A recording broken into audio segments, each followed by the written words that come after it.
இப்போ வந்து நம்ம 7வது சம் பார்க்க போகிறோம். அதில் என்ன கொடுத்துருக்காங்கன்னா 602க்கும் 902க்கும் இடையே 4ஆல் வகுப்படாத இயலெண்களின் கூடுதல் காண்க அப்படின்னு சொல்லி கேட்டிருக்காங்க.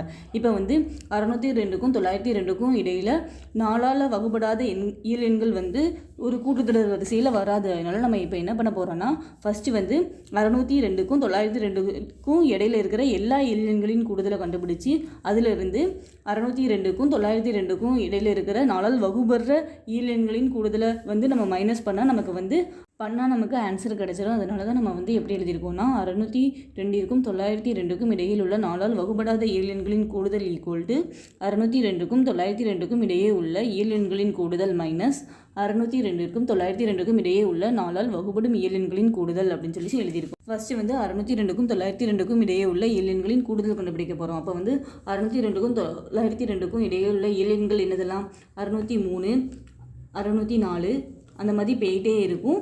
அதாவது 902க்கும் இடையில் அப்படின்னு தான் சொல்லியிருக்காங்க. அப்போ வந்து 902 வராது, 901 ஸ்டாப் ஆயிரும். அப்போ வந்து இந்த தொடர் வரிசை கொடுத்துட்டாங்க. இப்போ வந்து இதில் வந்து ஏ நமக்கு வந்து முதல் உறுப்பு அது வந்து 603ன்னு தெரியும். டி அப்படிங்கிறது வந்து ரெண்டாவது உறுப்புலேருந்து முதல் உறுப்பை கழிச்சு வர ஆன்சர். அப்போ வந்து 604லேருந்து 603 வந்து நம்ம மைனஸ் பண்ணால் நமக்கு வந்து 1 கிடைக்கும்.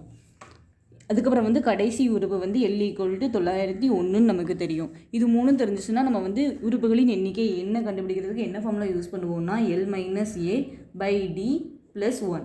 இப்போ இந்த L இருக்கிற இடத்துல வந்து நம்ம கடைசி உறுப்பு போடுறோம். கடைசி உறுப்பு என்னது 901 மைனஸ் A வந்து 603/D வந்து 1. இந்த வெளியே இருக்கிற +1 அப்படியே இருக்குது. இப்போ வந்து 901லேருந்து 603 நம்ம வந்து மைனஸ் பண்ணால் நமக்கு என்ன கிடைக்கும்னா 298/1னா நமக்கு வந்து ஒன்றுமே கிடையாது. இதில் வந்து +1 இருக்குது, அதை போட்டுக்கிறோம். இப்போ வந்து 298லேருந்து 1 கூட்டினா நமக்கு வந்து என்ன கிடைக்கும்னா 299. இப்போ வந்து N = 299ன்னு நம்ம கண்டுபிடிச்சிட்டோம். வந்து கடைசி உறுப்புகளின் எண்ணிக்கையும் நமக்கு தெரிஞ்சிருந்துச்சுன்னா நமக்கு வந்து உறுப்புகளின் கூடுதலை கண்டுபிடிக்கிறதுக்கு ஃபார்முலா இருக்குது. அது என்னதுன்னா SN = n/2 A + L. இப்போ வந்து N வந்து நம்ம 299ன்னு கண்டுபிடிச்சிருக்கோம் /2. A வந்து முதல் உறுப்பு அது வந்து 603 ப்ளஸ் L வந்து கடைசி உறுப்பு 901. இப்போ வந்து இந்த 299/2 அப்படியே இருக்குது. 603 கூட 901 நம்ம வந்து கூட்டினா நமக்கு 1504 கிடைக்கும். இப்போ வந்து இந்த 1504 வந்து ரெண்டாவது வைப்பரில் நம்ம வந்து வகுக்க முடியும். அப்போ 1 2 2, இதில் 7 2 14, மிச்சம் 1 இருக்கும். 5 2 10, 2 2 4. இப்போ வந்து கடைசியில் நம்ம வந்து 299 வந்து 752 கூட பெருக்கினா நமக்கு வந்து ஆன்சர் கிடைச்சிரும். ரெண்டையும் பெருக்கினா நமக்கு என்ன ஆன்சர் கிடைக்கும்னா 2,24,848. இப்போ வந்து 602க்கும் 902க்கும் இடையே உள்ள இயலெண்களின் கூடுதல் கண்டுபிடிச்சிட்டோம். அடுத்தது என்ன கண்டுபிடிக்க போகிறோம்னா 602க்கும் 902க்கும் இடையே 4ஆல் வகுப்படும் இயலெண்களின் கூடுதலை நம்ம கண்டுபிடிக்க போகிறோம். இப்போ வந்து நம்ம 602க்கும் 902க்கும் இடையே 4ஆல் வகுப்படும் இயல் எண்களை ஃபஸ்ட்டு வந்து கண்டுபிடிக்க போகிறோம். அதாவது 602க்கும் 902க்கும் இடையில் தான் சொல்லியிருக்காங்க. அப்போ வந்து நம்ம இதை ரெண்டையும் சேர்க்கக்கூடாது. இதை ரெண்டையும் சேர்க்காம அடுத்தது வந்து இதுக்கு அடுத்த நம்பர் என்னது 603. அது வந்து ஒரு உச்சையன். அப்போ வந்து 4ஆல் வகுப்படாது. கீழே வந்து என்ன இருக்குது 604 இருக்குது. இது வந்து 4ஆல் வகுப்படுமான்னு பார்க்கணும். 4ஆல் வகுப்பட்டுச்சுன்னா 4ஆல் வகுத்து 0 கிடைக்கணும். அப்போ வந்து இதை 4ஆல் வகுத்தா 1 நாள் 4, மிச்சம் 2 இருக்கும். இந்த 0வை இறக்குறோம். 5 20. அடுத்தது அந்த 4 இறக்குறோம். 1 நாள் 4. அப்போ நமக்கு வந்து மிச்சம் வந்து 0 கிடச்சிடு. அப்போ வந்து 604 வந்து 4ஆல் வகுப்படும். இதுக்கப்புறம் வந்து இந்த 604 கூட நம்ம 4 கூட்டினா நமக்கு வந்து 608 கிடைக்கும். இப்போ வந்து அது கூட 4 கூட்டினா நமக்கு வந்து 612 கிடைக்கும். அதே மாதிரி போயிட்டே இருக்கும். கடைசியில் வந்து சம்மில் என்ன சொல்லியிருக்காங்கன்னா 602க்கும் 902க்கும் இடையில் உள்ள 4ஆல் வகுப்படும் இயலெண்களின் கூடுதல் தானே கேட்டிருக்காங்க. அப்போ வந்து 902க்கும் இடையில். அப்போ வந்து 902க்கு முன்னாடி என்ன இருக்கும் 901. அது வந்து ஒரு ஒச்சைன்னு என்னால் அது வந்து 4ஆல் வகுப்படாது. வைக்கிற வந்து 900 இருக்காமா. 900 வந்து 4ஆல் வகுப்படும் போது மீதி 0 கிடைக்குதான்னு பார்க்கும். 7 நாள் 8, மிச்சம் 1 கிடைக்கும். அடுத்தது 0 இருக்கிறோம். 7 நாள் 8, மிச்சம் 2, அடுத்து 0 இருக்கிறோம். 5 20. அப்போ வந்து இதை வகுக்கும்போது நமக்கு வந்து மீதி 0 கிடைக்குது. அப்போ வந்து கடைசியில் இருக்கிறது என்ன நம்பர் 4ஆல் வகுப்படும் இயலெண்களின் கூடுதல் தான் நம்ம கேட்டிருக்கோம். அப்போ வந்து கடைசி எண் என்ன தான் இருக்கும்னா 900 இருக்கும். இப்போ வந்து நமக்கு ஒரு கூட்டுத்தொடர் வரிசை கிடைச்சிட்டு இப்போ வந்து நமக்கு கடைசி உறுப்பு தெரிஞ்சிருக்கு L = 900ன்னு தெரிஞ்சிருக்கு. அப்போ வந்து உறுப்புகளின் எண்ணிக்கையை கண்டுபிடிக்கிறதுக்கு நம்ம என்ன ஃபார்முலா யூஸ் பண்ணுவோம்னா n = L - A / D + 1. இப்போ வந்து L வந்து நமக்கு 900 தெரியும். ஏன்னா வந்து முதல் உறுப்பு அது வந்து 604. அதுக்கப்புறம் D அப்படிங்கிறது வந்து பொது வித்தியாசம், அதாவது ரெண்டாவது உறுப்புலேருந்து முதல் உறுப்பை கழிச்சு வர ஆன்சர். அப்போ வந்து 608 இருந்து நம்ம வந்து 604 கழிச்சா நமக்கு வந்து 4 மிச்சம் கிடைக்கும். அப்போ வந்து இது எல்லாத்தையும் இதில் சப்ஸ்டிட்யூட் பண்ண போகிறோம். அப்போ வந்து n = இந்த L இருக்கிற இடத்துல வந்து நம்ம 900 போட்டுக்கிறோம், மைனஸ் இந்த A இருக்கிற இடத்துல வந்து நம்ம 604 போட்டுக்கிறோம், பை D இருக்கிற இடத்துல வந்து நம்ம 4 போட்டுக்கிறோம், ப்ளஸ் 1. அப்போ வந்து 900லேருந்து 604 கழிச்சா நமக்கு வந்து என்ன ஆன்சர் கிடைக்கும்னா 296. இந்த பை 4 அப்படியே இருக்கும், இங்கே வெளியே இந்த ப்ளஸ் 1 இருக்குது. இப்போ வந்து 296 வந்து நம்ம 4ஆல் வகுக்க முடியுமா? அப்போ வந்து ஒரு நாள் 4, இதில் வந்து 7 28, மிச்சம் 1, 4 16. அப்போ வந்து 74ன்னு கிடைக்குமா?